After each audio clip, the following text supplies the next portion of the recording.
இந்தியாவின் தலைசிறந்த விஞ்ஞானி, தொழில்நுட்ப வல்லுநர், மிகப்பெரிய பொருளாளர், இந்திய ஏவுகணை நாயகன், இந்தியாவின் 11வது குடியரசுத் தலைவர், இந்திய விஞ்ஞான வளர்ச்சியின் தந்தை, சிறந்த ஆசிரியர் மற்றும் அனைவராலும் மதிக்கத்தக்க அற்புதமான பேச்சாளர், வருங்கால இளைஞர்களின் முன்மாதிரியாக கருதப்படும் நம் எல்லோருக்கும் தெரிந்த ஏபிஜே அப்துல் கலாம் ஐயா அவர்களின் வாழ்க்கை வரலாறு பற்றி தான் இந்த வீடியோவில் பார்க்க போகிறோம்.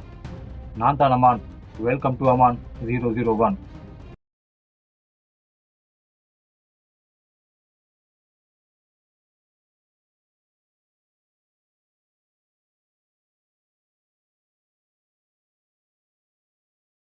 ஆயிரத்தி 1931 ஆண்டு அக்டோபர் மாதம் 15ஆம் நாள் ஜெயினுல்லாப்தீனுக்கும் ஆசியா அம்மாவுக்கும் ஆணாக இந்தியாவின் தமிழ்நாடு மாநிலத்தில் பாம்பன் தீவில் அமைந்துள்ள ராமநாதபுரம் மாவட்டத்தில் இருக்கும் ஒரு சிறிய நகராட்சியான ராமேஸ்வரத்தில் பிறந்தார் டாக்டர் ஏபிஜே அப்துல் கலாம் ஐயா அவர்கள்.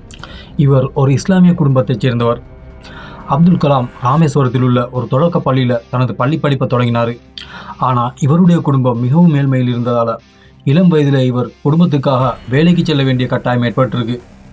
பள்ளி நேரம் போக மற்ற நேரங்களில் செய்தித்தாள்களை விநியோகம் செஞ்சுட்டு வந்திருக்காரு.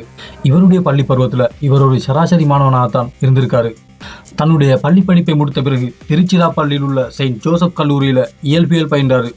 1954ஆம் ஆண்டு இயல்பியலில் இளங்கலை பட்டமும் பெற்றார். ஆனால் இயல்பியல் துறையில் ஆர்வமில்லை என உணர்ந்த இவர் 1955ஆம் ஆண்டு தன்னுடைய விண்வெளி பொறியியல் படிப்பை சென்னையில் உள்ள MIDயில் ஆரம்பித்தார். பின்னர் அதே கல்லூரியில் முதுகலை பட்டமும் பெற்றார். 1960ஆம் ஆண்டு வானூர்தி அபிவிருத்தி அமைத்தல் பிரிவில் DRDO விஞ்ஞானியாக தன்னுடைய ஆராய்ச்சி வாழ்க்கையை தொடங்கிய அப்துல் கலாம் ஒரு சிறிய ஹெலிகாப்டரை இந்திய இராணுவத்திற்காக வடிவமைத்து கொடுத்தார்.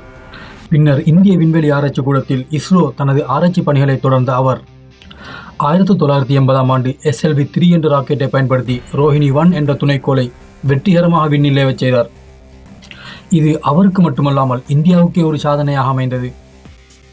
இத்தகைய வியக்கத்தக்க செயலை பாராட்டி மத்திய அரசு இவருக்கு 1981ஆம் ஆண்டு இந்தியாவின் மிகப்பெரிய விருதான பத்மபூஷன் விருதை வழங்கி கௌரவித்தது. 1963ஆம் ஆண்டு முதல் 1983ஆம் ஆண்டு வரை இந்திய விண்வெளி ஆராய்ச்சி கூடத்தில் பல பணிகளை சிறப்பாக செய்த இவர் 1999ஆம் ஆண்டு பொக்ரான் அணு ஆயுத சோதனையில் முக்கிய பங்காற்றியுள்ளார். இந்தியாவை அணு ஆயுத வல்லரசாக மாற்றிய ஏபிஜே அப்துல் கலாம் ஐயா அவர்கள் இதுவரை 5 ஏவுகணை திட்டங்களில் பணிபுரிந்துள்ளார். அவர் அனைவராலும் இந்திய இராணுவ ராக்கெட் படைப்பின் பிதாவாக இதுவரை போற்றப்பட்டு வருகிறார்.